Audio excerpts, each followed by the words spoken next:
करें फिर। अस्सलाम वालेकुम वंस अगेन। आप लोग वाकई जज्बाती हो चुके हैं। सीलो करना ही करना है। लगता है बीलो पास हो गया है या बीलो भी साथ उठाया हुआ है। ठीक है, कुछ लोगों ने साथ बीलो उठाया हुआ है, कुछ लोगों ने क्यों ऐसी क्या भाई, बीलो अगर किसी का पास हुआ हुआ है तो छोटा सा 50 नंबर का अगली दफ़ा सीलो का पेपर दे देना, ये 100 नंबर वाला पेपर क्यों दे रहा है? या चलें जो बीलो सीलो इकट्ठे उठा रहे हैं, 2 पेपर पास करके 1 पेपर पास करा रहे हैं, दूसरी तरफ अकेला एक हल्का सा पेपर। चले, मुझे लग रहा है आप लोगों ने सीनियर्स उस पेपर के बारे में सुन लिया है जो बिजनेस एंड कॉर्पोरेट लॉ जिस वक्त भी मर्ज होता है, जब मर्ज होता है, ये अच्छा खासा आतंक मचाता है। आईकेएप ने से पहले तजर्बा किया था 8 अटैम्प्ट्स के लिए 4 साल तक, और उन 8 अटैम्प्ट्स में सबसे गंदा रिजल्ट उसी पेपर का आता था। उसको पुराने ज़माने में बिजनेस लॉ कहते थे। तो ऑन एवरेज रिजल्ट होता था 13%, 11%, 12%। तो इस वजह से आपके सीनियर थोड़े ज़्यादा खौफज़दा हुए हुए हैं। आपने अक्सर लोगों से पूछा होगा, भाई मैं खाली टेक्स्ट उठा के दे दूँ, ज़्यादा आसान गेम है, एक पेपर देंगे, एक पेपर एग्जाम हो जाएगा आगे। तो ये बीलो सीलो का मशवरा क्यों दे रहे हैं सीनियर्स? वो इसलिए दे रहे हैं कि बीलो और सीलो पास होने से वो भयानक वाला पेपर ख़त्म हो जाना है। यानी अब ग्रुप ए का सबसे हौलनाक पेपर जो बनने जा रहा है वो बिजनेस एंड कॉर्पोरेट लॉ है। ये जो करंट कंपनी लॉ है इसमें से मुश्किल से 10 सेक्शन माइनस किए हैं। मतलब यूँ समझे, मुश्किल से 7-8 दिन की क्लासेस कम करके उतना ही पढ़ा जाएगा जितना 50 नंबर के लिए उस पेपर में है। फिर बीलो आप में से कुछ लोगों ने देखा हुआ, कुछ ने नहीं देखा हुआ। कॉन्ट्रैक्ट एक्ट पूरा का पूरा उसी तरह से सिलेबस में, पार्टनरशिप उसी तरह से सिलेबस में, नेगोशिएबल उसी तरह से सिलेबस में है। वो जो 2-2 सफ़े के लॉज थे उनमें से कोई 2-3-4 लॉज माइनस किए हैं। तो हार्डली 8-10 सफ़े माइनस किए हैं बिजनेस लॉ के सिलेबस से, और कंपनी लॉ के सिलेबस से भी तकरीबन बहुत थोड़ी सी रिडक्शन। तो मैं कह सकता हूँ कि दोनों सिलेबसेस में से 10% माइनस किया है और उन दोनों को जोड़ के 100 नंबर का पेपर बना दिया। तो this is not a wrong decision कि हम आज 2 पेपर पास करके वो एक एग्जाम करवा लें, क्योंकि ये 2 हो जाएंगे। इनका पास रेट बहुत अच्छा चल रहा है, 43%, 40%। ऑन एवरेज ये 35 से 50 के दरमियान है, जो कि एक अच्छा पास रेट होता है, बल्कि 51-2% तक भी पहुंच गया था एक आध दफ़ा। तो ये आसान परसेंटेज वाले पेपर पास करके मुश्किल पेपर को एग्जाम किया जा सकता है। दूसरा, जब एक पेपर जा रहा होता है तो आईकेएप भी ज़रा थोड़ा सा दिल बड़ा कर लेता है। उनकी ज़बान में बात करूँ तो आपको सुन के बुरा लगेगा। वो कहते हैं कि कचरा ख़त्म हो जाए। उनकी ज़बान, वो बच्चे जो फंसे हुए होते हैं ना 3-4 तरह के मल्टीपल पेपर्स में, वो उनको लगता है कि ये बच्चे ना अब कचरा करेंगे, ये तंग करेंगे, ये परेशान होंगे, ये उलझन में आएंगे, तो बेहतर है इन बच्चों को जल्दी से जल्दी निकाल लें, इनसे जान छुड़ा लें। क्योंकि इससे पहले भी जब वो 8 अटैम्प्ट्स आई थी, जब दोनों पेपर इकट्ठे हुए थे, तो जिनका सीलो अकेला रहता था, आईकेएप ने उनको 8 अटैम्प्ट्स दी थी उस 50 नंबर का पेपर पास करने के लिए, और वो 8 अटैम्प्ट्स के बाद भी वो लोग नहीं पूरे पास हो सके थे। तो आईकेएप को खामखा अज़ियत उठानी पड़ी। जब रिज़ल्ट आता था तो 9 सब्जेक्ट्स का रिज़ल्ट आता था, यानी कि जितने सब्जेक्ट थे उससे एक ज़्यादा का आता था। एक आता था पूरे बिजनेस लॉ का, बिजनेस एंड कॉर्पोरेट लॉ का, और एक खाली कंपनी लॉ का अलग से रिज़ल्ट आता था, और वो लोग नहीं पास कर पा रहे होते थे। तो आईकेएप को ये अंदाज़ा है कि ये पेपर हम जितना जल्दी से जल्दी लोगों का क्लियर कर लें उतना अच्छा है। तो आप इत्तफाकन इसकी फेयरवेल अटैम्प्ट में आए हैं। वाह, इसके साथ लिखा हुआ एक्टिवेट विंडोज़।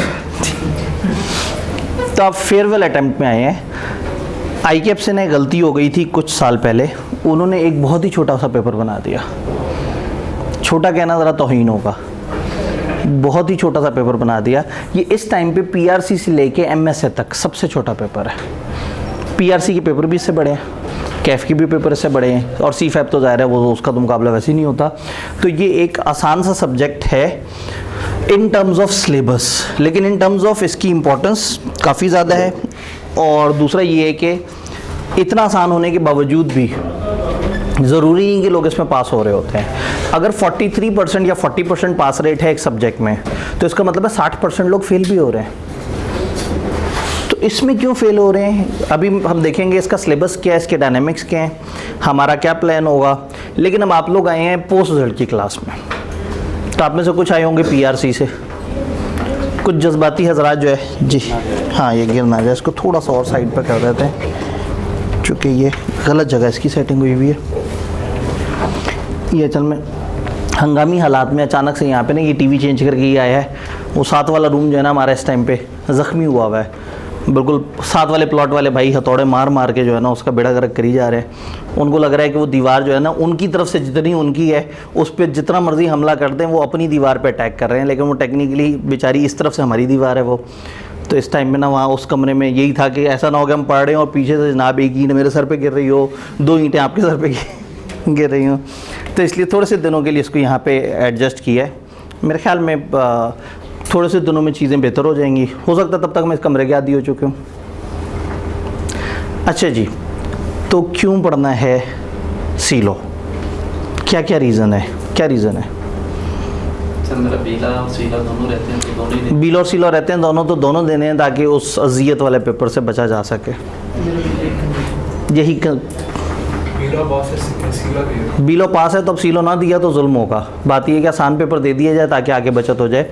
असल में एक और कंसर्न भी है, सीलो दे के इसके पास होने की प्रोबेबिलिटी काफ़ी ज़्यादा है, और जो नया ग्रुप ए है उसके 2 पेपर कम से कम पास होंगे तो आपके 6 के 6 पेपर ओपन हो जाएंगे।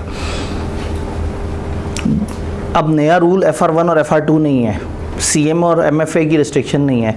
नया रूल ये होगा कि जब आप लोग नई स्कीम में एंटर होंगे एक अटैम्प्ट के बाद, तो यानी कि ये स्प्रिंग वाली अटैम्प्ट देने के बाद आप ऑटोमेटिकली नई स्कीम के अनाउंस होते साथ ही जो अगला पेपर आएगा वो नई स्कीम के मुताबिक होगा। आई के अपना ये सैटरडे को मज़ीद क्लियर भी कर दिया है कि अब ये चीज़ इररिलेवेंट है कि अप्रूवल हो जाए तो उसके बाद फिर हम सोचें कि अप्रूवल हो गया, उसके 6 महीने का इंतज़ार करें और उसके बाद से सोचना शुरू करें।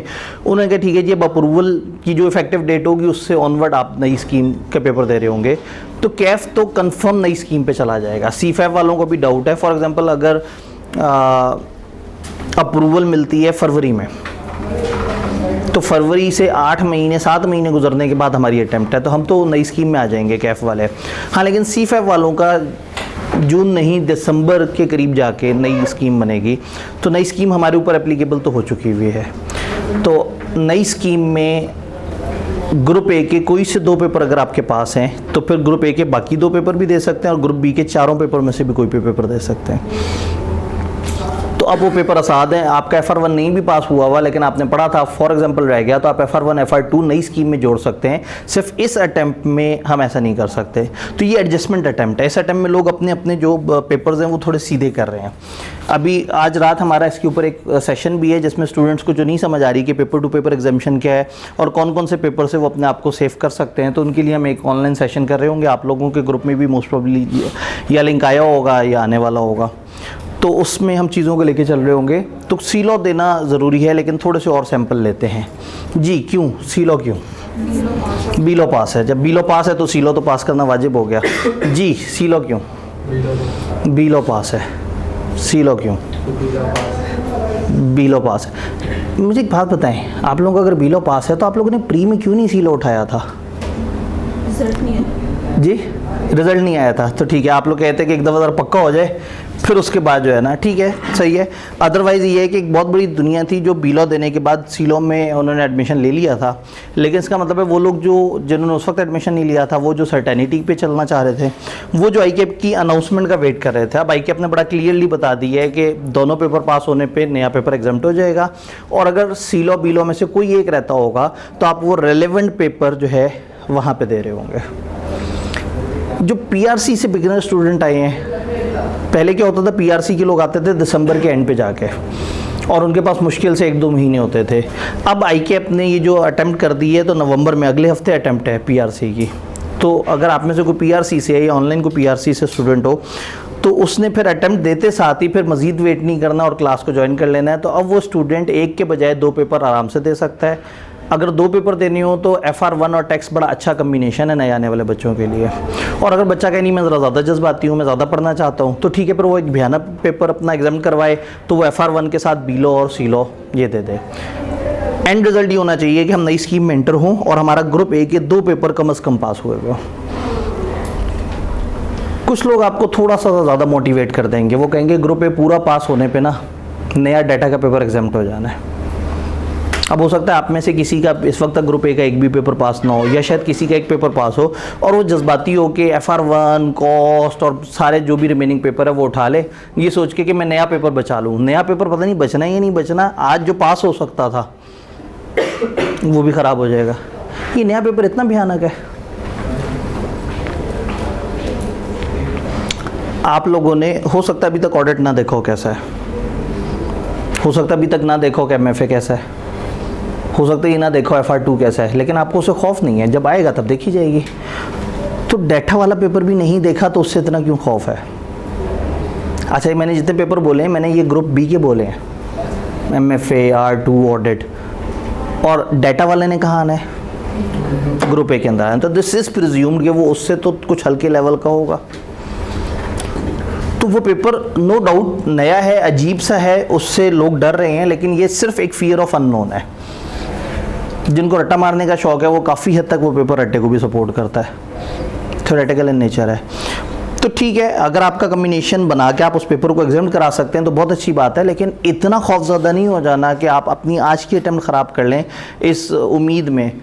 अब जनरली मैं 2-3 दिन से मुझे जो ईमेल्स आ रही हैं तो बच्चे ने कहा सर मैंने एक पेपर दिया था वो मेरा रह गया है, लेकिन अब सब लोग कह रहे हैं कि डाटा का पेपर आ जाएगा तो सर मैं 4 पेपर दे दूँ।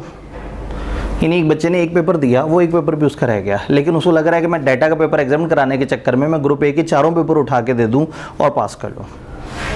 इस दफ़ा शायद 25,000 में से 200 ऐसे बच्चे हैं जिनके 4 पेपर पास हुए। बहुत कम होती है प्रोबेबिलिटी। तो इतना जज्बाती नहीं हो जाना कि हमने PRC में 5 पेपर पास किए तो कैफ़ क्या बुलाए। यहाँ कैफ़ में हमेशा एक आइडियल पेपर साइज़ होता है 3। हाँ, इसमें कुछ पेपर थोड़े से हल्के होते हैं, कुछ भारी होते हैं। 5 पेपर भारी हैं और 3 पेपर बाकियों से कम है सिलेबस वाइज, B-Law, C-Law और टैक्स। तो मेरे ख्याल में अब हम अपनी गुफ्तगू को ज़रा खामखा दूसरी तरफ ले गए हैं, चूँकि बहुत सारे लोगों के बड़े सारे कम्बिनेशंस के मसले हैं। ज़रा इस पेपर को देखते हैं। ये इसकी फेयरवेल अटैम्प्ट है, ये इख्तिताम पे जा रहा है। ये इतना बड़ा जुआ अब दोबारा नहीं लग सकता। ये जब आया था उस टाइम पे भी बच्चों को इतना मैंने मोटिवेट किया था कि ICAP को नहीं पता कि उन्होंने क्या कर दिया है। सिलेबस इत्तफाकन बहुत छोटा सेट हो गया इस पेपर का। अब जब इसका पेपर छोटा सेट हो गया है, सिलेबस छोटा सेट हो गया है, तो फिर हम हफ्ते में 2 दिन क्लास ले लें हैं? नहीं, हम तो जोश में, हम तो पढ़ना चाहते हैं। तो फिर हम सेशन में 2 दफ़ा सिलेबस ख़त्म कर लें। हाँ, ये मज़ेदार बात है। तो बहरहाल एक रेगुलर ख़त्म करने के बाद वो लोग जो जज्बाती हैं, कहते हैं कि नहीं सर अभी मज़ा नहीं आया, अभी हमने एक दफ़ा और पढ़ना है, तो उनके लिए हम 2 दफ़ा ख़त्म करेंगे। यानी मेरा प्लान ये है कि हम 2 महीने में एक दफ़ा विद प्रॉपर टेस्टिंग वीकली जिस तरह से एक रेगुलर फ्लो के साथ पढ़ें, हम इसको एक दफ़ा ख़त्म करें। फिर हम 5 हफ्ते का एक फास्ट ट्रैक इसको दोबारा से इसके अंदर से निकालें और उसको फिर से एक दफ़ा पिछली दफ़ा जो पढ़े हुए टाइम है उससे हाफ टाइम में ज़्यादा आवर्स के साथ 1.5 घंटे की क्लास करके इसको दोबारा से ख़त्म करें। तो क्या आप लोग एक्साइटेड हैं? पहला दिन है ना, तो अभी तो दिल कर रहा है। ठीक है। अब जो पोस्ट रिजल्ट आता है ना, तो पोस्ट रिजल्ट और प्री रिजल्ट में फ़र्क होता है। प्री में टीचर रेगुलर चल रहे होते हैं, साथ साथ टेस्ट भी हो रहा होता है। पोस्ट आता है तो टीचर बार बार घड़ी देख के कहता है बच्चों टाइम तो है ही नहीं, बस पढ़ते हैं, टिका के पढ़ते रहते हैं और बड़ी मुश्किल में आ जाते हैं।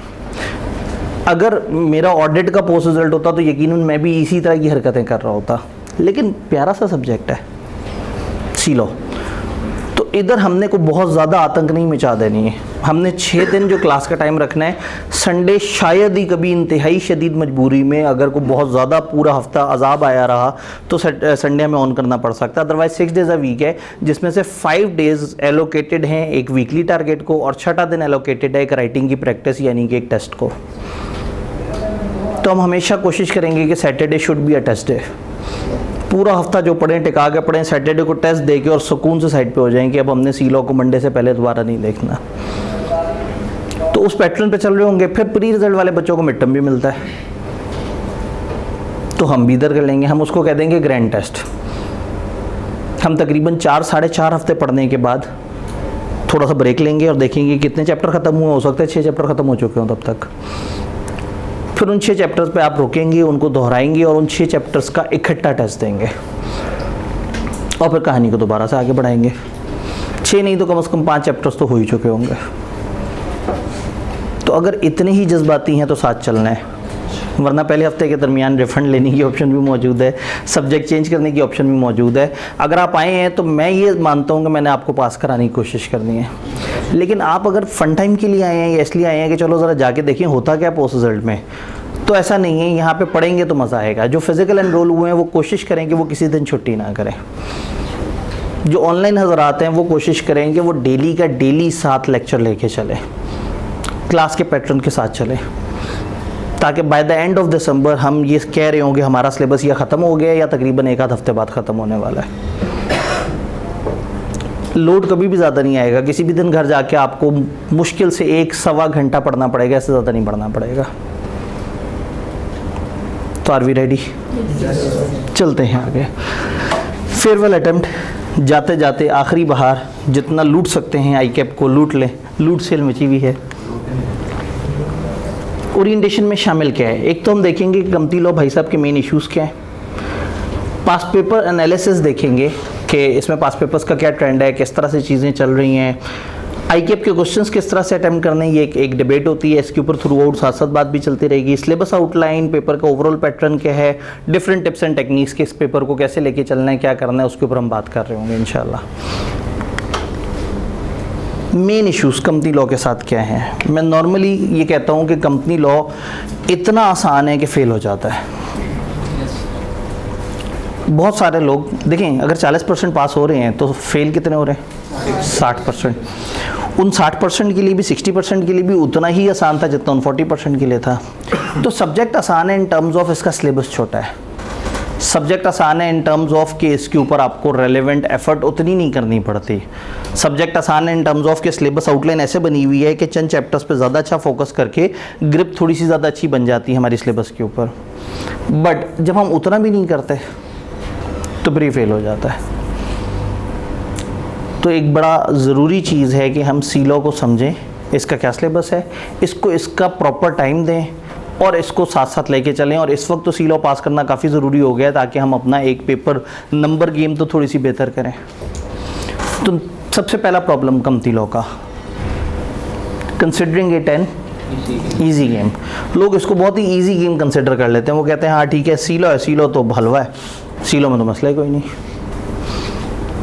रिटेंशन एंड क्रैमिंग बहुत बड़ा मसला।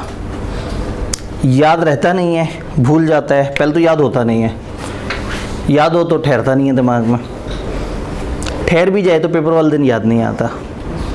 तो इसमें फिर हमें एक राइटिंग की प्रैक्टिस करनी पड़ती है अच्छे लेवल पे ताकि हमें चीज़ें याद रहें। अच्छी बात है कि लकीली इसका सिलेबस छोटा है तो हम इसको लेके चल सकते हैं बड़े अच्छे तरीके से। हाउ टू अटेम्प्ट आईकेप क्वेश्चंस। एक बड़ा मिथ कि आईकेप के सवाल किस तरह से अटेम्प्ट करें। अगर आप लोग बी लॉ पढ़ के आए हैं तो बी लॉ के अंदर सवाल 2-3 तरह के आते थे। कुछ बहुत ही लॉजिकल सवाल होते थे, कुछ प्योर रटे वाले सवाल होते थे, कुछ सवाल देखने में लग रहे होते थे लॉजिकल, लेकिन जब आप देखते थे तो उसका सीधा सीधा से जवाब होता था। मैं इसको नॉर्मली कहता हूँ टाइप 1, 2 और 3। अगर आपने कभी कोई क्रैश कोर्स अटेंड किया हो, कोई वीडियो देखी हो, कहीं पे भी आपने देखा हो कि हम सवाल को कैसे अटेम्प्ट करते हैं, तो मैं कहता हूँ टाइप 1 सवाल वो हैं जो प्योर रट्टा है, सीधा सवाल सीधा जवाब। टाइप 2 सवाल वो हैं जो देखते लॉजिकल हैं लेकिन होते क्रैमिंग वाले हैं। और टाइप 3 होते हैं प्रॉपर लॉजिकल सवाल। बी लॉ की मिक्सिंग तकरीबन हाफ होती थी, हाफ टाइप 1 होते थे और तकरीबन हाफ टाइप 3 होते थे। टाइप 2 कभी कभार नज़र आता था। सी लॉ में टाइप 2 सबसे ज़्यादा नज़र आता है। इसका मतलब यहाँ टाइप 1 और 2 की मिक्सिंग है। पूरे चैप्टर में मुश्किल से 1 या 2 लॉजिकल सवाल होंगे पास पेपर में, बाकी या प्योर रट्टे वाले होंगे या सिचुएशन देख के फिर रट्टे के मुताबिक जवाब देना होगा। तो यहाँ लॉजिक से ज़्यादा क्रैमिंग की स्किल इम्पॉर्टेंट है। लॉजिक इसलिए चाहिए कि सवाल समझ आ जाए, लेकिन अगर याद नहीं है तो फिर वो जहन में नहीं आ सकेगा, आप उसको सही से अटेम्प्ट नहीं कर सकेंगे। तो थ्रू आउट सेशन इन सब पे बात होनी है। शॉर्टकट सिलेक्टेड स्टडी एक बहुत बड़ा दुश्मन है सी लॉ का। पहले ही छोटा सा सिलेबस है, ऊपर से लोग सिलेबस आउटलाइन देखते हैं तो उनकी नीयत ख़राब हो जाती है। वो कहते हैं 4 चैप्टर की मिला के 15 नंबर की वेटेज है, इनको तो साइड पे करो ना। और बाकी 8 पेपरों से अगर हमें 85% पेपर मिल रहा है तो कमाल बात है। तो फिर पिक एंड चूज़ करना शुरू कर देते हैं। जब पेपर इतना छोटा सा है तो पिक एंड चूज़ नहीं करना, फोकस स्टडी करें, सिलेक्टिव स्टडी ना करें। किसी को ज़्यादा किसी को कम टाइम दे दिया, एक चैप्टर 1 है, गैर ज़रूरी सा लग रहा है लेकिन समझ तो होनी चाहिए, ठीक है। रट्टा लगाते हुए उसको उतना ज़्यादा दफ़ा ना दोहराएं, लेकिन मिस कुछ नहीं करना। किसी पे तवज्जो ज़्यादा किसी पे कम, लेकिन करना सब कुछ है। हैवी नेबर, आप में से शायद अक्सर लोगों का ये मसला नहीं होगा जो तो अभी पीछे के अपने कम्बिनेशन सीधे कर रहे हैं, तो सी लॉ के कम्बिनेशन में या नेबर में उनको अपने ग्रुप ए के सब्जेक्ट शायद मिल रहे हो। लेकिन ये जिस वक्त नॉर्मली लोग कंपनी लॉ उठाते हैं तो उस वक्त वो ग्रुप बी में जा चुके होते हैं। और ग्रुप बी में जाते हैं तो कंपनी लॉ के आस पड़ोस में कोई भी इंसानियत वाला पेपर नहीं है। MFA है, वो उसमें मिक्स चीज़ें हैं, थ्योरी भी है, न्यूमेरिकल भी है। FR2 है तो ज़ाहिर है वो अकाउंटिंग का एक एडवांस लेवल का पेपर है। ऑडिट है तो वो थ्योरियों के अब्बाजान है, मतलब वो अपने अंदर बड़ा हैवी तगड़ा पेपर है। तो सीलो बेचारा जो है ना पिस जाता है अपने पड़ोसियों में। अगर एक बच्चे को पता हो कि उसने 3 पेपर पढ़ने और 2 उसमें से वो हैवी वाले पेपर और एक कंपनी लॉ है, तो इस बेचारे की बारी नहीं आती। शायद इस दफ़ा भी ऐसा हो कि आपके पेपर कम्बिनेशन में आपको लगे कि ये थोड़ा सा ज़रा इसको कम टाइम दिया जा सकता है। इसे टाइम ज़रूर दें, बेशक थोड़ा सा कम टाइम दे दें, लेकिन दिन का 1-1.25 घंटा अगर आप इसे दे देंगे तो इंशाल्लाह ताला ये पेपर तकलीफ़ नहीं देगा। क्या यहाँ तक बातें क्लियर है? थोड़ा सा आगे चल के इसे समझते हैं। सिलेबस आउटलाइन आई के अपने किस तरह से बनाई। आई के अपने सिलेबस के 5 हिस्से कर दिए, 3 हिस्से रख दिए 15 से 20 नंबर के और 2 थोड़े से बड़े, एक 20 से 25 नंबर का और एक 20 से 30 नंबर का।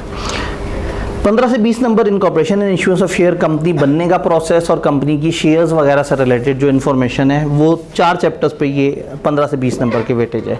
ये 15 से 20 नंबर की वेटेज में एक अकाउंट्स का चैप्टर और एक डिविडेंड का चैप्टर है।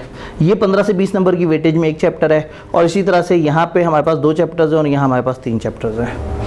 ये सिलेबस को उन्होंने स्प्रेड किया हुआ है। मैं अगर इसका दूसरा व्यू दिखाऊँ तो शायद ज़्यादा समझना आसान हो। 1, 2, 5 और 6 ये 4 चैप्टर्स की मिला के वेटेज है 15 से 20 नंबर। तो इधर 2 चैप्टर्स की मिला के वेटेज है 15 से 20 नंबर, तो एक चैप्टर की भी वेटेज है। तो जो इस एक चैप्टर को देखता है और उन 4 को देखता है वो इसका फ़ैन हो जाता है और फिर सोचता है कि इतनी मेहनत जो मैंने इतनी मासूम सी मेहनत इस चैप्टर के लिए की, उससे 5 गुना मेहनत मुझे उधर करनी पड़ेगी सेम नंबर के लिए। यार उसे छोड़ो, उधर चलते हैं। 2 चैप्टर्स के अंदर 20 से 25 नंबर के आ जाए। तो जब लोग इस तरह से सिलेक्टिव स्टडी कर लेते हैं तो वहाँ से काम ख़राब हो जाता है। ये हरकत नहीं करनी। हर चैप्टर इंपॉर्टेंट है। आई के अपने ग्रिड बनाई है, ज़रूरी नहीं कि वो उस ग्रिड को उस तरह से फॉलो करे कि उसने हर चैप्टर में से सवाल पूछना है। हो सकता है इन 4 में से इस एक अकेले चैप्टर से 15 नंबर के सवाल आ जाएं। हम चैलेंज तो नहीं कर सकते उन्हें। तो इसलिए इसमें मिस कुछ नहीं करना। जब ये सिलेबस आसान है तो उसको प्रॉपर तरीके से साथ लेके चलना है।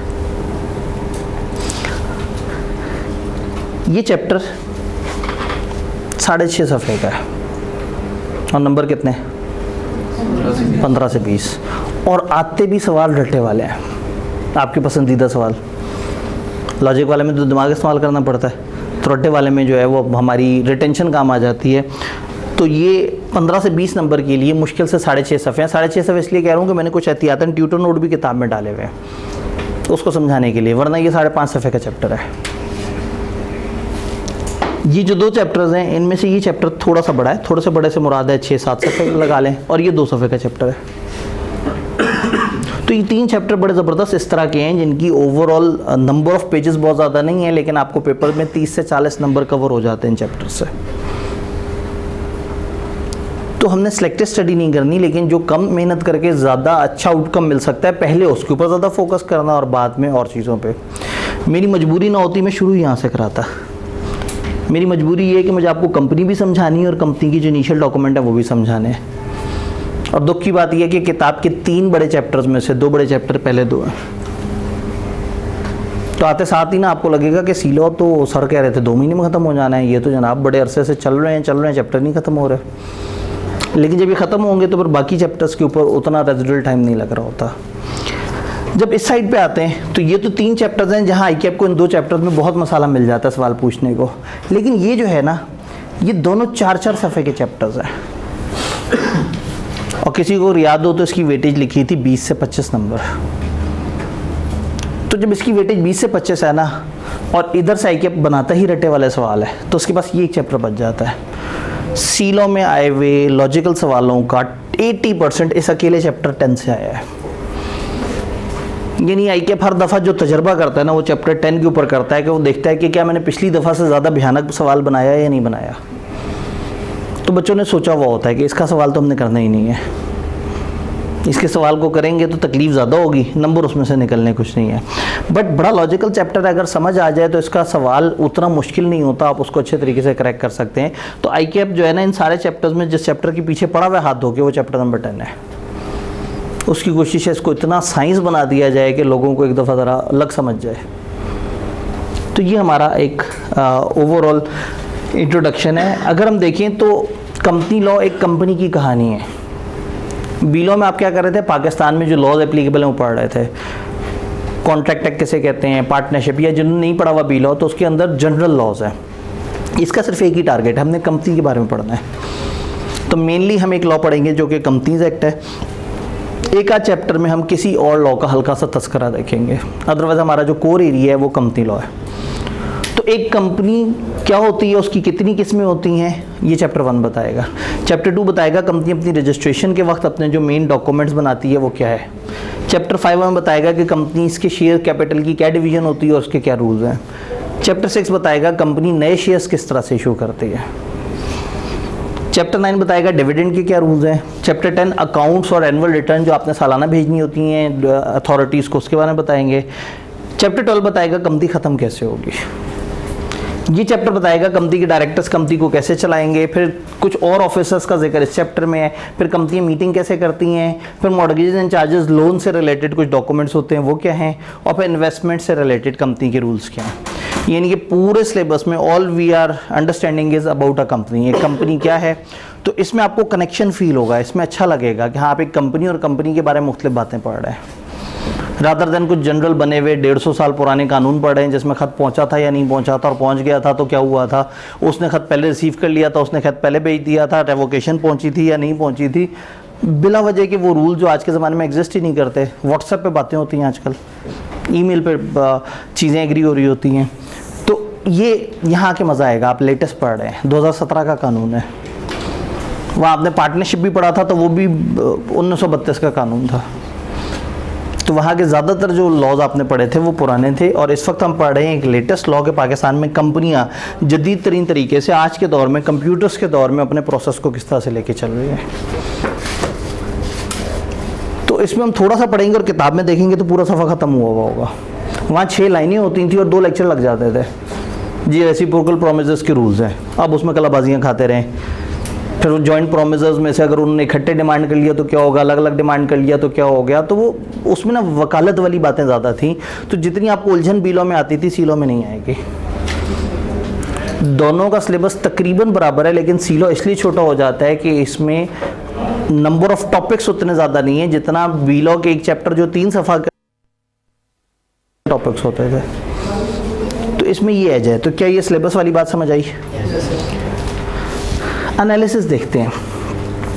आज तक जब से ये पेपर अलग हुआ था, आईकेप ने जो दफ़ा किया था, इसकी 6 अटैम्प्टें हुई थी और आखिरी 7वीं अलविदाई अटैम्प्ट के बाद अब आईकेप इसको दोबारा से मर्ज करने जा रहा है। तो अगर हम पहली अटैम्प्ट्स की बात करें तो उस वक्त तक क्या चल रहा था। ये पहली ग्रेड है, 18 नंबर यहाँ से पूछा, 10 नंबर का पूछा, 10.5 का पूछा, 17.5, 13। अगर मैं एक वेटेड एवरेज निकालूँ तो 14% of the paper in 4 chapter से आ रहा है। आई के अपने ग्रेड में क्या कहा था, 15 से 20%। फिर अगर इस ग्रेड की बात करें, उन्होंने कहा था 20 से 25%, 24, 25, 32, 24, 20, 14। मूड की बात है। ऑन एवरेज 23% यहाँ से आ रहा है। अच्छा, इसमें भी आपने देखा होगा ऊपर वाले भाई से उसका कोई ज़्यादा ताल्लुक नहीं है। यानी इतनी अटैम्प्ट्स में उसमें से 37 नंबर और इसमें से 102 नंबर, 17% ऑफ टोटल पेपर इस अकेले 4 सफ़े के चैप्टर से आ रहा है। तकरीबन इतना ही यहाँ से, एक पूरी ग्रिड है 15 से 20 नंबर की, जहाँ से उतना आ रहा है उतना ही इस अकेले चैप्टर से आ रहा है। अच्छा, तीसरी ग्रेड है। तीसरी ग्रेड में अगर आप देखें तो ये दरमियान वाले को ज़रा ज़्यादा वेटेज नहीं दी, सबसे ज़्यादा वेटेज दी है इस वाले को और थोड़ी इन 2 में डिवाइड कर दी। इसका मतलब ये हुआ कि यहाँ ये चैप्टर 8 तो बहुत ज़बरदस्त हो गया और फिर 3 और 4 के अंदर हमें समझ आ रहा होगा कि हमारी स्ट्रेंथ डिवाइड हो रही है। यहाँ पे देखें तो 27% उन्होंने पूछा, बताया था 20 से 30%। ऑन एवरेज कितना आ रहा है? ये एवरेज है, वरना तो पिछली अटेम्प्ट में 34 नंबर का आया है, इधर पिछली में 14 का आया है जिसकी वेटेज थी 20 से 25।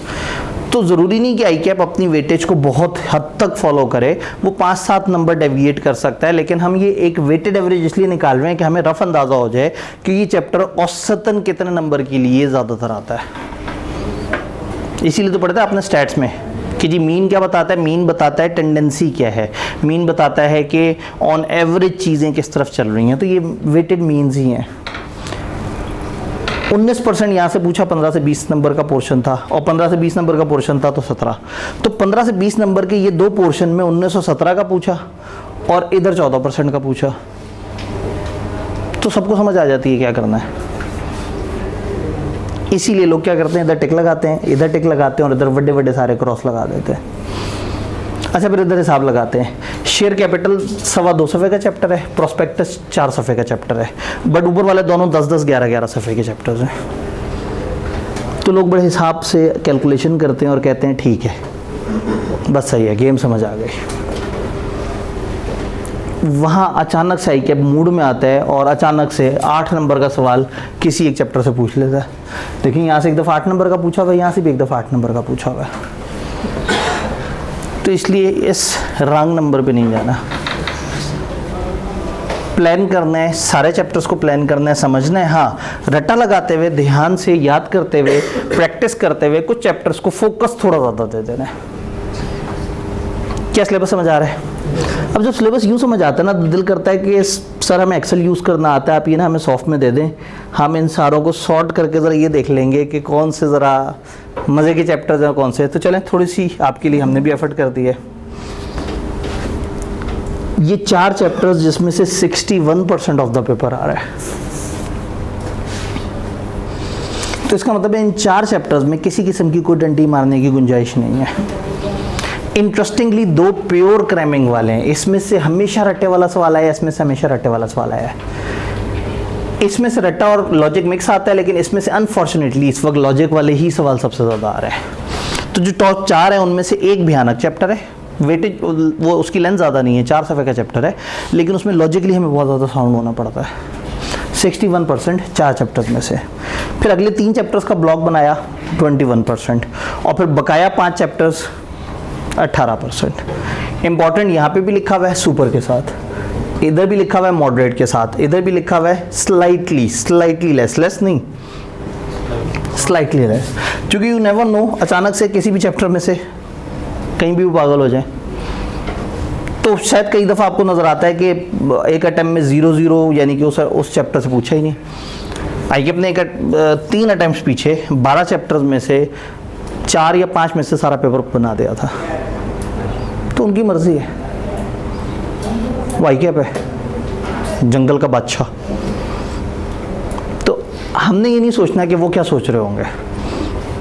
बचे ना वो एस्ट्रोलॉजिस्ट होते हैं, वो सामने पास पेपर एनालिसिस रखते हैं, फिर वो 3 पत्थर ऐसे ऐसे करके यूँ रखते हैं, फिर पूरा हिसाब लगाते हैं और कहते हैं कि इस दफ़ा चैप्टर 4 में से 11 नंबर का सवाल आना है। फिर फेसबुक पे अपना ओपिनियन भी शेयर कर देते हैं। फिर उनके लाखों फॉलोअर्स, क्योंकि टीचर तो फजूल बातें करते हैं क्लास में, लेकिन ये जो एस्ट्रोलॉजिस्ट हैं, इन्होंने जो एक अच्छा ज्ञान बांटा है, लोग फ़ौरन से उस ज्ञान में आ जाते हैं और कहते हैं ये अच्छा आदमी है, हमें 1 चैप्टर तैयार करने का कह रहा है, सर तो हमें 12 चैप्टर्स तैयार करने का कह रहे हैं। तो लोग उस ज्ञान वाले बाबा जी को मान लेते हैं, पेपर देते हैं, पेपर रह जाता है तो ज्ञान वाले बाबा जी गायब हो चुके होते हैं। इस दफ़ा को और ज्ञान वाला बाबा जी किसी और सब्जेक्ट में कोई और गाइडेंस दे रहा होता है। तो दूर रहें। आप लोगों को टीचर्स तक एक्सेस है, आप उन्हें ईमेल कर सकते हैं, बहुत सारे टीचर्स को फेसबुक पे रीच आउट कर सकते हैं, क्लासों में जाके मिल सकते हैं, लेक्चर्स ले सकते हैं। टीचर से पूछें, वो अरसे से पढ़ाते आ रहे हैं, वो बेहतर तरीके से गाइड करेंगे, रादर देन अपनी ही आसपास के वो स्टूडेंट जो कि सोशल मीडिया पे ज़्यादा पाए जाते हैं। और सोशल मीडिया पे ज़्यादा पाया ही वो जाता है जिसके पास टाइम बहुत है, और टाइम होता ही उसके पास बहुत है जिसने पढ़ना नहीं होता।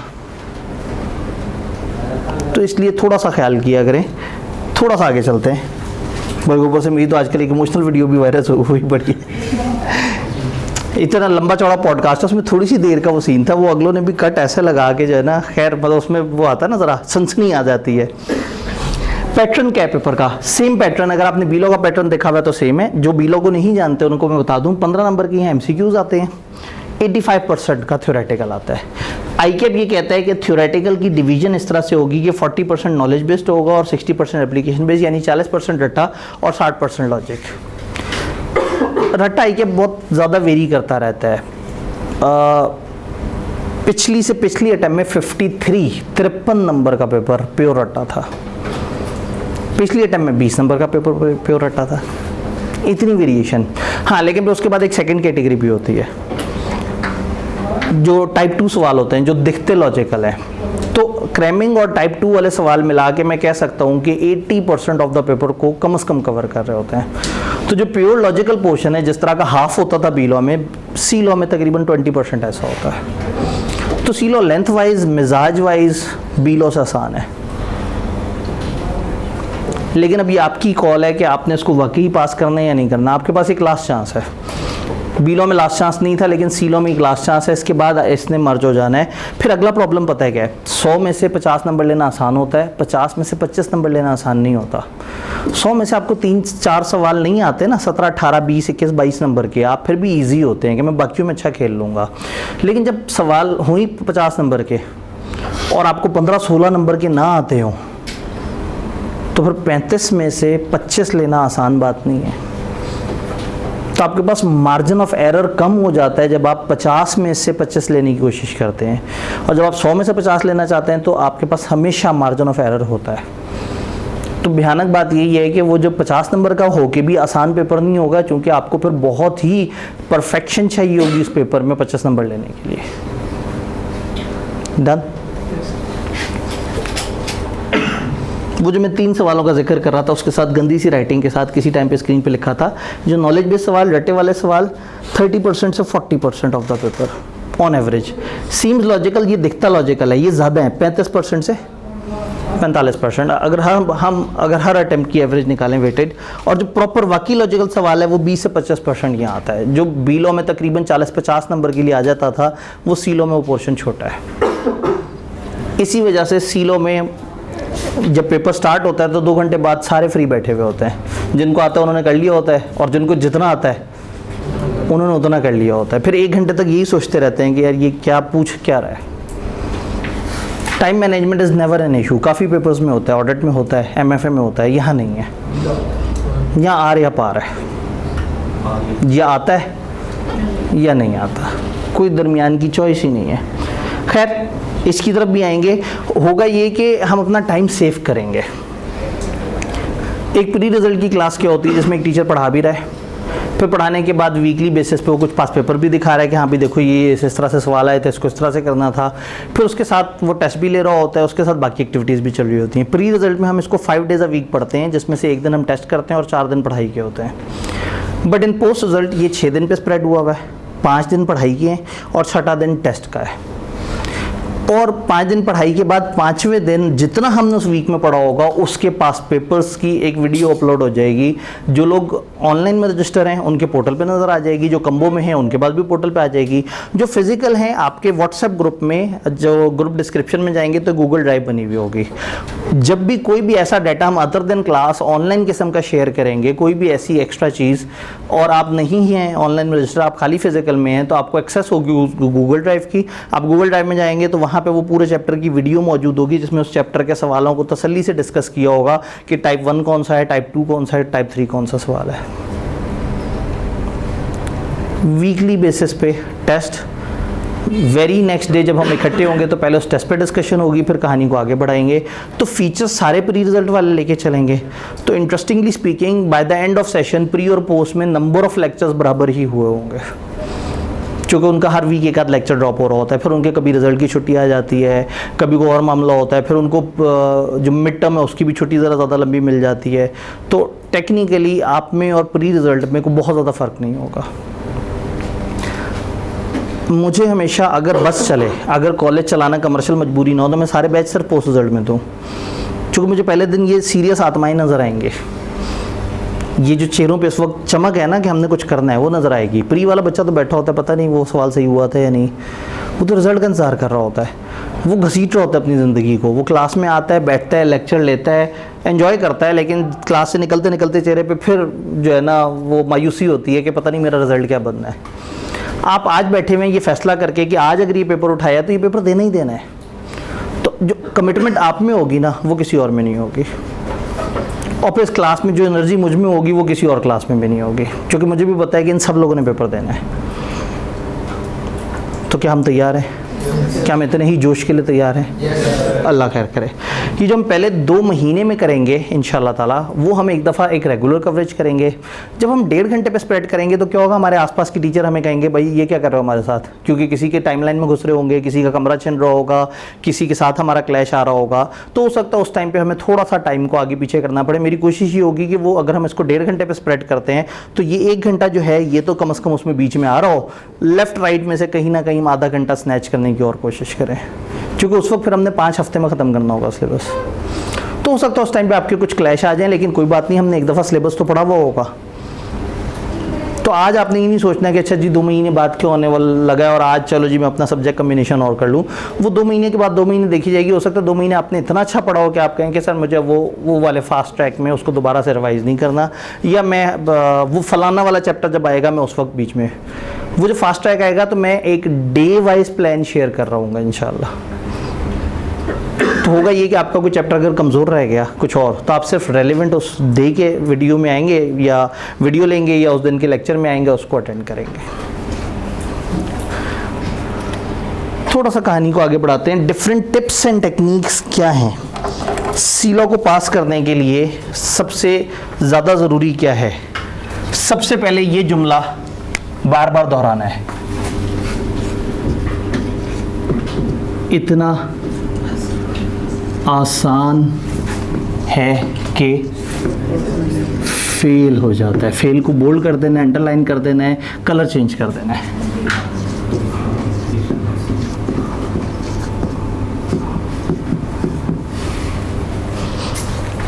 सबसे पहले तो ये गर्दान सबसे ज़्यादा ज़रूरी है। ये इतना आसान है कि फेल हो जाता है, तो ये बार बार अपने आप को कहना है। किसी भी टाइम पे आपको अगर लग रहा हो कि अरे ये शुगल मुगल है, तो वो उसी दिन आप फेल होने के लिए तैयार हो चुके हैं। ये लेंथ की वजह से आसान है, लेकिन इसकी टेक्निकलिटी, बहरहाल ये ग्रुप बी का सब्जेक्ट है तो टेक्निकलिटी ज़रा ज़्यादा साउंड है बनस्बत बी लॉ के। ये अच्छी बात है कि वो पूछते कम परसेंटेज है लॉजिकल, लेकिन जब वो पूछते हैं तो एक दफ़ा जो है ना वो लोगों को हिला के रख देते हैं। कई दफ़ा एग्जामिनर कमेंट में लिखा होता है कि 2% बच्चों ने सवाल को अटेम्प्ट किया। ये नहीं कहते 2% बच्चों ने पास किया, कहते 2% बच्चों ने तो सवाल को अटेम्प्ट किया। जब ये मुश्किल बनाते हैं तो ऐसा जालिम मुश्किल बना देते हैं कि लोग फिर एक दफ़ा परेशान ज़रूर हो जाते हैं। तो इतना आसान है कि फ़ेल हो जाता है। अब हमें क्या चाहिए, हमें चाहिए रेगुलर क्लास।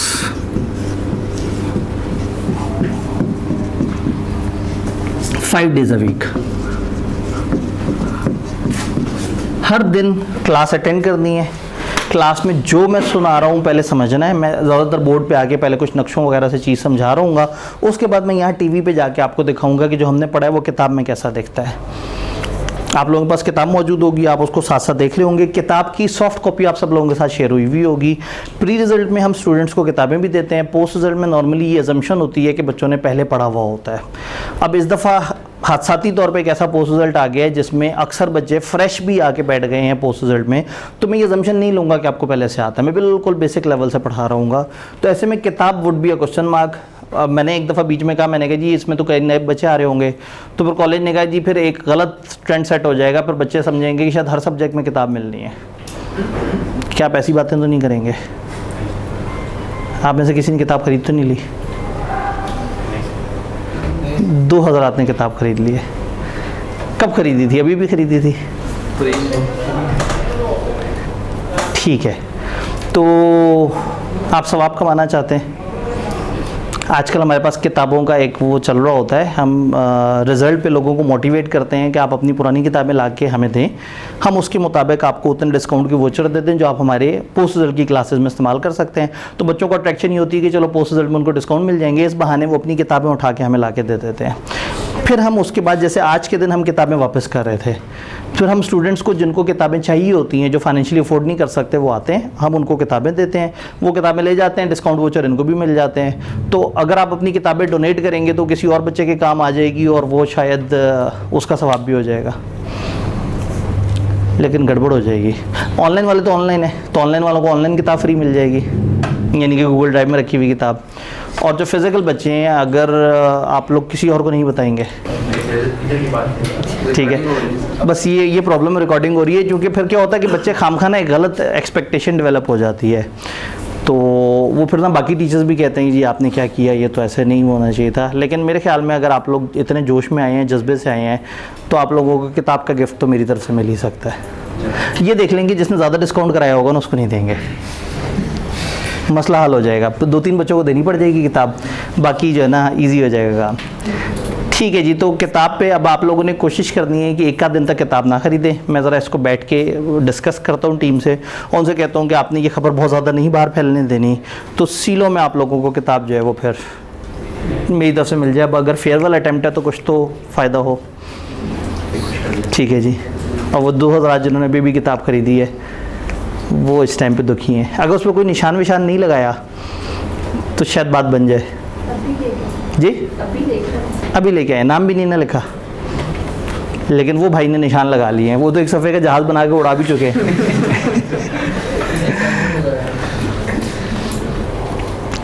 चलें, तो मेरे ख्याल में मैं फिर वही बात है कि आप लोगों ने अभी जिन्होंने किताब ले ली उस पर निशान ना लगाएं। मैं अभी ज़रा टीम से डिस्कस करता हूँ, तो उसको बाद में हम कोई ना कोई, क्योंकि जो बुक शॉप वाले हैं वो हम नहीं हैं, वो कुछ और आउटसाइडर्स हैं जो कि बुक शॉप को लेके चल रहे होते हैं।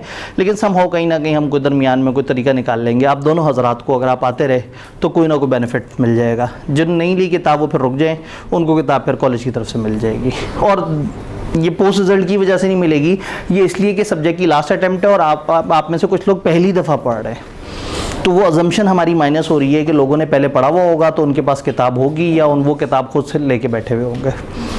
चलें, आप लोगों ने पहली दिन मुझे जज्बाती कर दिया। ले जी, regular class 5 days a week लेनी है।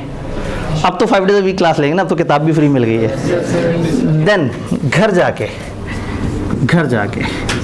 आपने 1 से 1.25 आवर लाजमी देना है।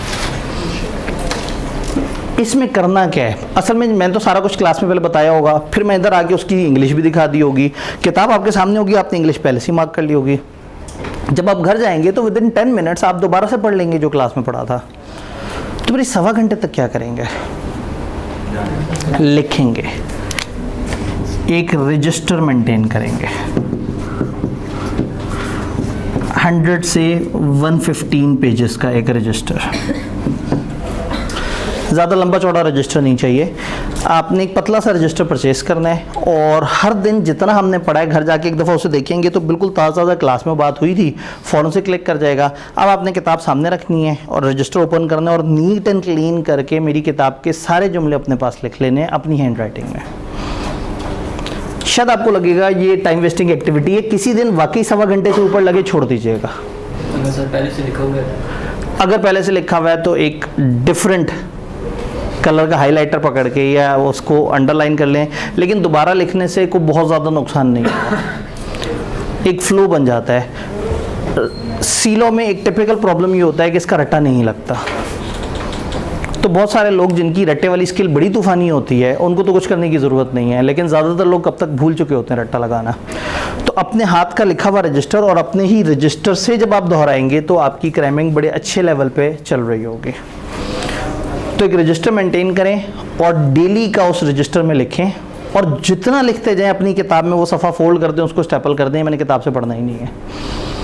अगर आपने पूरा चैप्टर ख़त्म कर लिया है तो ठीक है, पूरे चैप्टर को स्टेपल कर दें। अब आपने किताब खोल के वो वाला कंप्यूटर की लैंग्वेज में नहीं दोबारा से पढ़ना, अपने हाथ की लिखाई में पढ़ना है। आपकी जो हैंड राइटिंग है उसका नक्शा ही जहन में अलग से आता है, आपकी हैंड राइटिंग को याद करना भी आसान होता है। तो अपनी हैंड राइटिंग का फ़ायदा होता है। दूसरा, आप दिल से पढ़ रहे होंगे। अगर मैं कहूँगा ना घर जाके 1 घंटा आपने सीलो पढ़ना है, आपने किताब खोलनी है, एकदम से याद आएगा कि फरवरी में तो वो पता नहीं कौन सी चैम्पियंस ट्रॉफ़ी है, कौन सी चैम्पियंस ट्रॉफ़ी है, फरवरी में चैम्पियंस ट्रॉफ़ी है, तो फरवरी में क्या होगा, ठीक है। फिर दोबारा से किताब खोलेंगे तो सोचेंगे पता नहीं डाटा का पेपर कैसा होगा नई स्कीम का। सीलो ना अपने अंदर आपको बुलाते ही नहीं है, जब आप इसके करीब जाते हैं धक्का मार देता है। खुश सब्जेक्ट है ना, बोर सब्जेक्ट है, प्रोसीजर्स दिए हुए हैं, तो किताब इसकी पढ़ी नहीं जाती। आप एक मतलब किसी बच्चे को अगर सज़ा देनी है तो उसे कहेंगे 3 घंटे सीलो पढ़ के दिखाओ, वो कहेगा जी मेरे से जुर्माना ले लें, मुझे ये सज़ा मत दें। तो प्रॉब्लम ये है कि ये ज़्यादा फोकस से नहीं पढ़ा जा सकता। लेकिन जब मैं आपको लिखने का कह रहा हूँ तो क्या होगा, आप सामने से जुमला पढ़ेंगे, जहन में रखेंगे, लिखते हुए दरमियान में भूलेंगे क्या जुमला था, दोबारा देखेंगे, दोबारा जहन में आएगा, दोबारा हाथ से गुजरेगा, आंखों से 2 दफ़ा गुजरा, जहन से 2 दफ़ा गुजरा, हाथ से 1 दफ़ा गुजरा, लिखने के बाद आधा आपको याद हो चुका होगा और वो टाइम भी गुजर चुका होगा, वो जो 1 से सवा घंटे का टाइम था जो आपको उसको लिखने में चलाना था। तो ये इतनी मुश्किल एक्टिविटी नहीं है। By the end of session आपको लिखने की आदत भी अच्छी हो गई होगी, वरना थ्योरी बेचारी तो लोग पढ़ के करते हैं। पेपर वाले दिन अचानक से उनको कोई बताता है कि ये पेपर में लिख के करना होता है।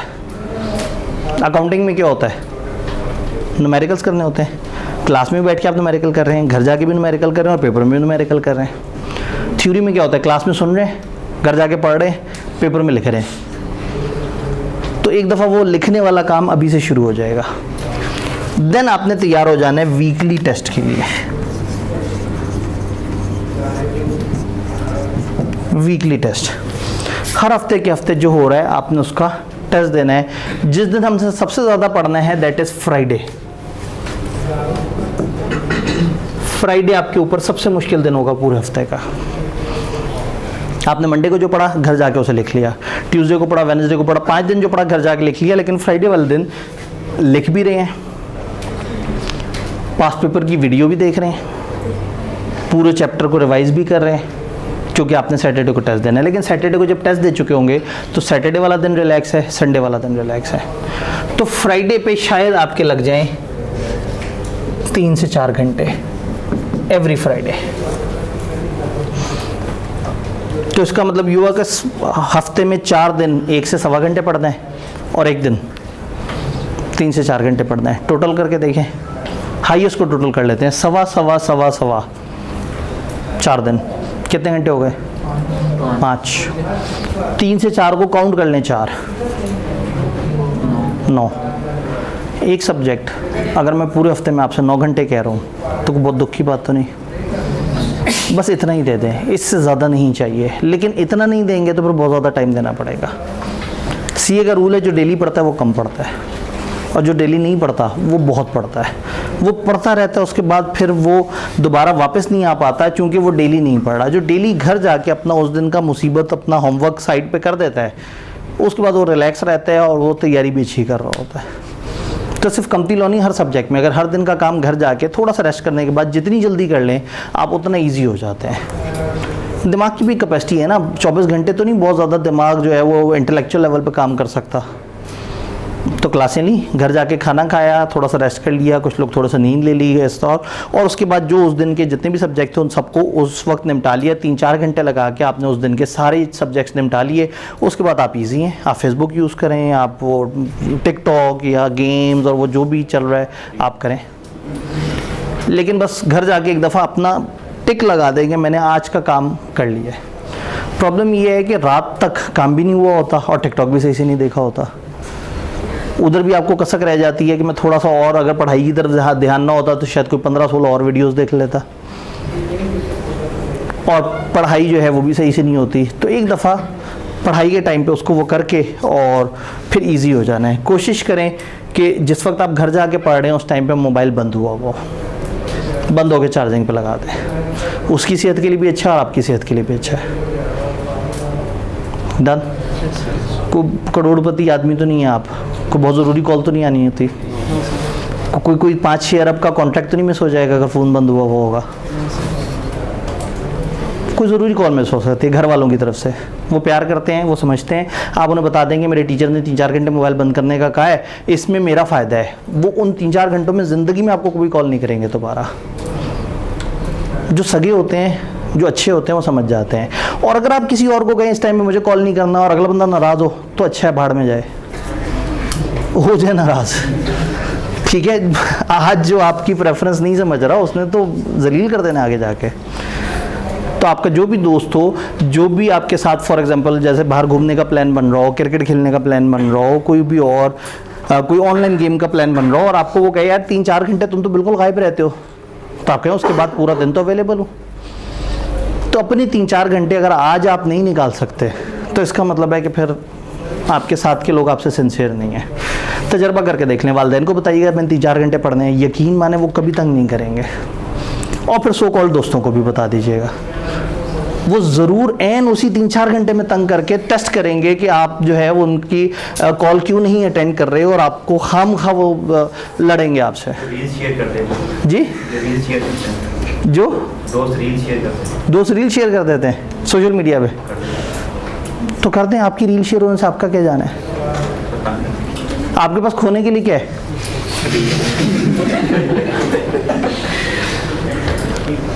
आप अपना सेंसिटिव डाटा मत दें दुनिया को। जो नॉन सेंसिटिव डाटा है, आपका नाम, आपकी तस्वीर, आप खुद जो भी हैं, जो मर्जी जैसे मर्जी रील लगा दे। क्या आपको हर वक्त अपने आप को डिफेंड करने के लिए सोशल मीडिया पे होना ज़रूरी है? तो फिर ऐसे सोशल मीडिया से ही निकल आए जिसमें हर वक्त आप, मतलब आज तक आप अपने आप को डिफेंड ही करते जा रहे हो और अभी तक कुछ नहीं बना। तो इसलिए थोड़ा सा प्रेफरेंस डिफाइन कर लें। पढ़ते वक्त हो सके तो इन सारी डिस्ट्रैक्शन से दूर आ जाएं, उसके बाद ना ज़िंदगी जीने का मज़ा भी आएगा। जब पढ़ाई पढ़ाई के टाइम पे होगी और याशी के टाइम पे होगी। गेम उस टाइम पे खेलेंगे जब दिमाग में पढ़ाई नहीं होगी, और जब पढ़ाई होगी तो गेम नहीं खेलेंगे।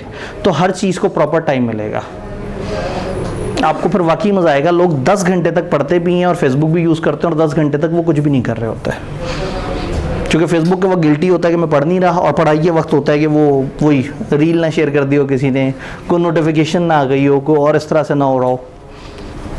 तो यकीन माने आप लोग अभी इतने को इम्पोर्टेंट नहीं हुए कि आप अपने बारे में इतना गुमान रखें कि मैं अचानक से रुस्वा हो जाऊंगा सोशल मीडिया पे।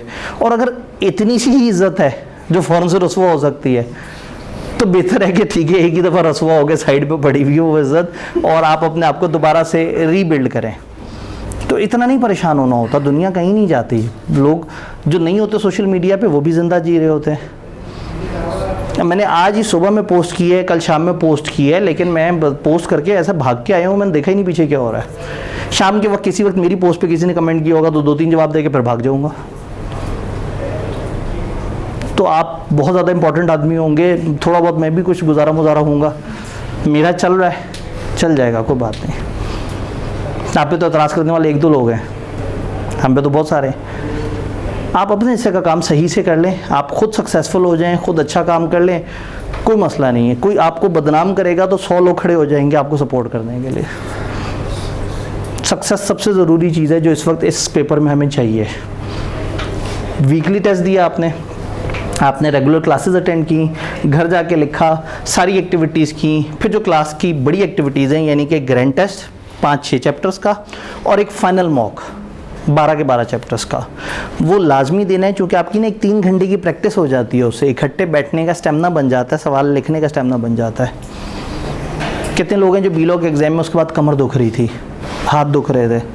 अकाउंटिंग में ऐसा नहीं हुआ, क्योंकि अकाउंटिंग की आदत है लंबे लंबे सवाल बैठ के लिखते रहते हैं, लेकिन थ्योरी में आदत नहीं होती बहुत ज़्यादा लिखने की। वो आदत बनेगी उस मिड टर्म से या ग्रैंड टेस्ट से या उस तरह के फाइनल मॉक से। क्या सारी बातें क्लियर हैं?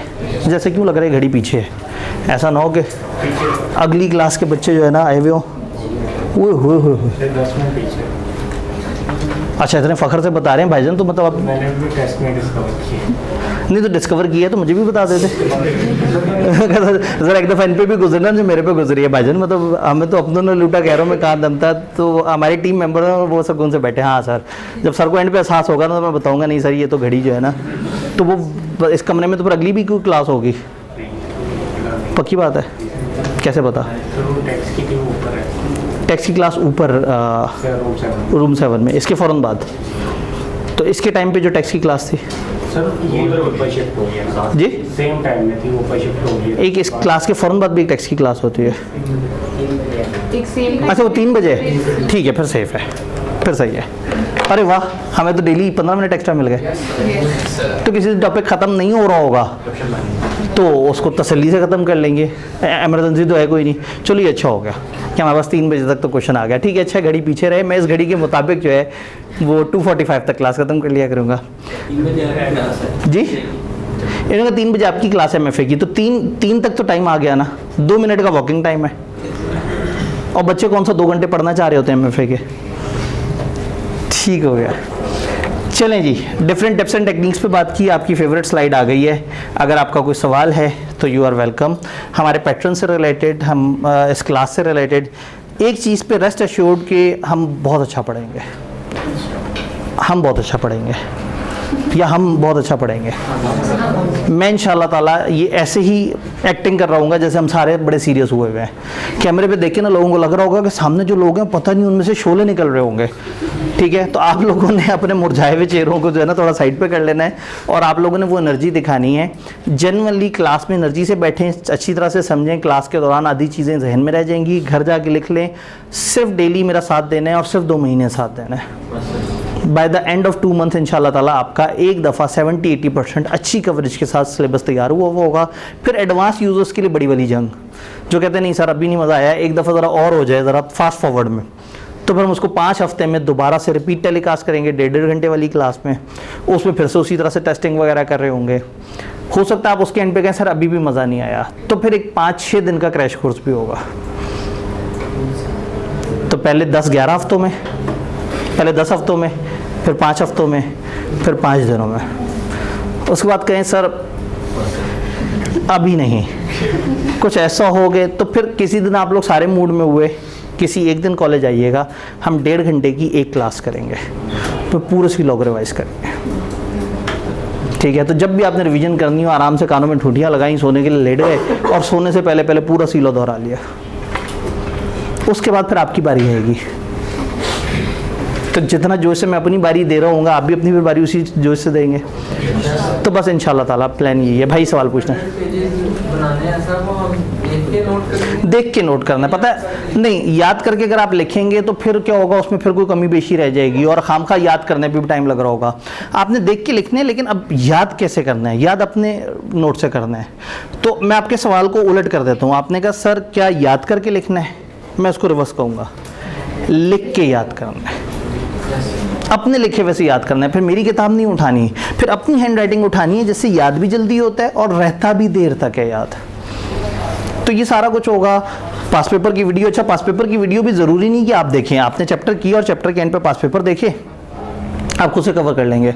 असल में चक्कर ये है कि मैंने अभी आपको बताना था कि आपको पास पेपर करने चाहिए, एग्जामिनर कमेंट्स करने चाहिए, इतना सब बताए ना तो फिर ऐसा लगता है शायद टीचर तो चाह रहा है कि मेरी किताब खरीद लो। तो किताब में सारे पास पेपर्स मौजूद हैं, सारे एग्जामिनर कमेंट्स मौजूद हैं, सवाल बाय सवाल कमेंट है कि चेक करने वाले ने क्या दुख का इजहार किया सवाल चेक करने के बाद, मार्किंग स्कीम्स अवेलेबल हैं। तो वो एक बड़ी कंप्रीहेंसिव सी किताब है। वो किताब जो आप देख रहे होते हैं ना, ये लोगों के हाथ में किताब देखिए, आपने कहा बस इतनी सी किताब है, ये इसका 1/3 से भी कम है जो नोट्स वाला पोर्शन है, बाकी तो इसमें क्वेश्चन बैंक है। 2009 से लेकर अब तक के सवाल, उनके जवाब, उनके एग्जामिनर कमेंट, उनके ऊपर जो मार्किंग स्कीम वगैरह, वो सब का सब इस एक किताब में है। तो बस ये एक किताब जो है, बस वो प्रिंट करते हुए उसने ज़रा प्रिंटिंग थोड़ी सी हल्की कर दी, इंक इसकी ज़रा थोड़ी फीकी फीकी सी है, तो वो कोई बात नहीं। आपके पास फ्री में किताब आई, आप इसकी फ़ोटोकॉपी करा लें। नहीं सर, हम इतने जज्बाती नहीं है, आपने यहाँ तक जो कहा वो समझ आता है, लेकिन ये वाली बात नहीं समझ आई हमें। तो ठीक है जी, कोई सवाल, कोई कन्फ्यूजन? कोई सवाल नहीं है पक्का? सब्जेक्ट के बारे में, पैटर्न के बारे में, या सोच रहे हैं कि बड़ी मुश्किल से 1 घंटा ख़त्म हुआ आज, तो ये टीचर डेली अगर 1 घंटे तक हमारे ज़िम्मे पड़ गया, और ऊपर से टीचर चल भी 2x पे रहा है, 1.5 या 1.8x पे चल रहा है। नॉर्मल तो प्री रिजल्ट में हाँ भाई प्यारे बच्चों फिर क्या पढ़ा था हमने, अच्छा पिछले दिन क्या पढ़ा था, ये शरारती बच्चा इसको नहीं आता, वो प्री के चोंचले हैं। पोस्ट में सुपर हाई परफॉर्मिंग यूनिट, जब क्लास में बैठे हुए हैं तो ज़्यादा से ज़्यादा 10-12 मिनट में पिछले दिन की सारी डिस्कशन साइड पे, और उसके बाद हमने आगे पढ़ना शुरू कर देना है। तो अगर आपको लगता है कि आप इतना बिजलियाँ बर्दाश्त नहीं कर सकते, तो पहले हफ्ते तक आप कभी भी जाके उन्हें कह सकते हैं कि जी मेरे से गलती हो गई थी, मैं सोच रहा था कि ये एक रेगुलर क्लास होगी। तो इधर हम तेज़ पढ़ेंगे, लेकिन इसलिए तेज़ पढ़ सकते हैं कि सब्जेक्ट छोटा है। सब्जेक्ट बड़ा होता तो शायद मैं भी इतना जज्बाती ना हो पाता। और इसकी फेयरवेल अटैम्प्ट है, जाते जाते इस पेपर में सबसे ज़्यादा दफ़ा मेरे स्टूडेंट का मेरिट सर्टिफिकेट आया है, तो मुझे खुशी इसकी होगी कि इसको जाते जाते भी अल्लाह करे मेरिट आ जाए। पिछला मेरिट ऑलरेडी खाया जा चुका है। हमारे क्रैश कोर्स में एक बच्चे ने पढ़ के मेरिट लिया, लेकिन वो चूँकि एनरोल किसी और जगह पे था, वहाँ उसने कभी पढ़ा या नहीं पढ़ा वो एक और चक्कर है, लेकिन जो है ना वो अब हम क्लेम नहीं कर सकते। तो कोई बात नहीं, कुछ गुमनाम और कुछ नामवर मेरिट सर्टिफिकेट। तो ख्वाहिश ये है कि जाते जाते भी इसमें, क्योंकि बीलो की जब आखिरी अटैम्प्ट आई थी कंबाइंड की, उस वक्त भी हमारे स्टूडेंट का मेरिट आया था, फिर सीलो में हमारा 2-3 दफ़ा आ चुका है। तो अल्लाह करे इस दफ़ा जाते जाते भी इसमें आए, और जो नया वाला पेपर है उसमें भी आए। लास्ट अटैम्प्ट में पेपर कैसा आता है मैंने बताया था, वो कचरा साफ़ करने की कोशिश करते हैं। तो यहाँ कचरा मीन्स एंड इंक्लूड फंसे हुए बच्चे, यानी आईकेप की एडमिनिस्ट्रेटिव नज़र में ना वो बच्चे जो कि आधा पेपर पास करके बैठे हुए और आधा नहीं, कहेंगे यार इनसे तो जान छुड़ाओ, खामखाई हमारे ज़िम्मे पड़े रहेंगे अगली पता नहीं कितनी अटैम्प्ट तक। तो आई एंटिसिपेट कि एक reasonable paper with a very good result उन्हें देना चाहिए। जिस तरह से अभी तक मैंने ट्रेंड देखा है कि जब एक नया पेपर आता है और जब एक पेपर जा रहा होता है तो दोनों दफ़ा उसके साथ वो अच्छा खासा हाथ हल्का रखते हैं। तो मुझे काफ़ी स्ट्रॉन्ग फीलिंग आ रही है कि ये पेपर थोड़ा रिलैक्स आएगा, बहुत ज़्यादा रिलैक्स, ऐसे थोड़ी है बिल्कुल ही आप जाएं और 1 घंटे में करके आ जाएं, लेकिन निस्बतन ये जो अभी अटैम्प्ट गुजरी है उसकी निस्बत ये काफ़ी आसान लग रहा है। डन। नई स्कीम से रिलेटेड कोई भी अगर कन्फ्यूजन हो या ये जो पेपर टू पेपर ट्रांजिशन है और ग्रुप ए की बेस पे क्या है, तो आज हम उसके ऊपर एक ऑफिशियल लाइव सेशन कर रहे हैं और ग्रुप में अगर लिंक नहीं आया तो एक दफ़ा लिंक डाल देना है। वो शाम 7 बजे होगा और उसमें मैं फिर मतलब आधे पौने घंटे के अंदर आप लोगों को लेवल बाय लेवल के जो बिगिनर उन्होंने क्या करना है, जो दरमियान में उन्होंने क्या करना है, क्या क्या एहतियात है, कौन सा पेपर इस वक्त ज़रूरी हो गया, कौन सा ज़रूरी नहीं है, या किसके ऊपर ज़्यादा फोकस किया जाए, तो इस तरह की छोटी छोटी सी बातें होंगी। क्योंकि होता ही है कि आप अपनी इंटरप्रिटेशन तो दे रहे होते हैं, मैं एक टीचर पॉइंट ऑफ व्यू से अपनी इंटरप्रिटेशन उसके ऊपर देने की कोशिश करूंगा कि क्या और किस तरह से चल रहा है। ठीक है जी। नई स्कीम कब से अप्लाई होगी? अगर सब अभी बता दिया तो सेशन में तो नहीं आएंगे। जब गवर्नमेंट अप्रूव कर देगी उसके 6 महीने बाद जो भी अटेम्प्ट आ रही होगी, गवर्नमेंट को ये भेज चुके हुए हैं, गवर्नमेंट अगर जनवरी में अप्रूव कर दे तो जनवरी से 6 महीने काउंट करें, जून या जुलाई, वो कहते हैं उसके बाद जौन सी भी अटेम्प्ट जब भी आ रही होगी वो नहीं होगी। तो इसका मतलब है कि अगर आज नहीं, अगले महीने नहीं, उससे अगले महीने नहीं, उससे अगले महीने भी गवर्नमेंट अप्रूव कर दे तो भी, हाँ, ज़्यादा से ज़्यादा ये हो सकता है कि आपका अप्रैल आ गया हो और अभी तक अप्रूव ना हुई हो, तो आईकेप नोटिफिकेशन दे दे कि नहीं भाई वो अभी गवर्नमेंट वाले बहुत मसरूफ़ हैं, उन्होंने बिल्कुल अप्रूव नहीं किया, तो अब हमें मजबूरन अगली अटेम्प्ट पुरानी स्कीम पे करनी पड़ेगी। इसके चांस लेस देन 5% है, और हो भी तो अगली अटेम्प्ट से शुरू होने से पहले आपको पता लग जाएगा। आने वाली अटेम्प्ट जो है ना, जब आप मार्च की अटेम्प्ट देंगे तो उसके फ़ौरन बाद ये ईद वगैरह के सिलसिले चल पड़ते हैं, तो कॉलेजेस 1 अप्रैल से पहले क्लास शुरू ही नहीं कर सकेंगे। क्योंकि आप अगर क्लास करें और 4 दिन बाद ईद की छुट्टियां दे दें तो फिर तो वो बड़ा अजीब सा ही हो जाएगा।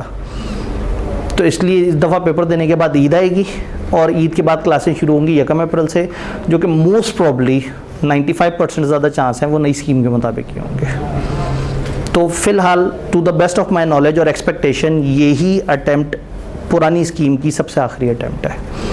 इसीलिए आई कि अपने फिर हबड़दबड़ में ट्रांजिशन भी बता दी है कि भाई आप अभी से ही प्लान कर लो। चूँकि हम उन्हें कह रहे थे कि रिजल्ट आ चुका है, आपने अभी तक ये नहीं बताया कि कौन कौन सी पेपर पे क्या, इस तरह से, चूँकि डिफरेंट तरह की इन्फॉर्मेशन थी, फिर टीचर्स ही डिफरेंट तरह की इन्फॉर्मेशन बच्चों को शेयर कर रहे थे। हम चाह रहे थे आई कि आप ऑफिशियली बता दें, उसने ऑफिशियली बताया, तो अब हम इसके ऊपर एक पब्लिक सेशन कर रहे होंगे इंशाल्लाह। डन, ठीक है जी। तो अपना ख्याल रखने और वापस उसने आना है जो वाकई ही सोच रहा है कि अब उसने वाकई ही पढ़ना है। पक्का? मिलते हैं इंशाल्लाह।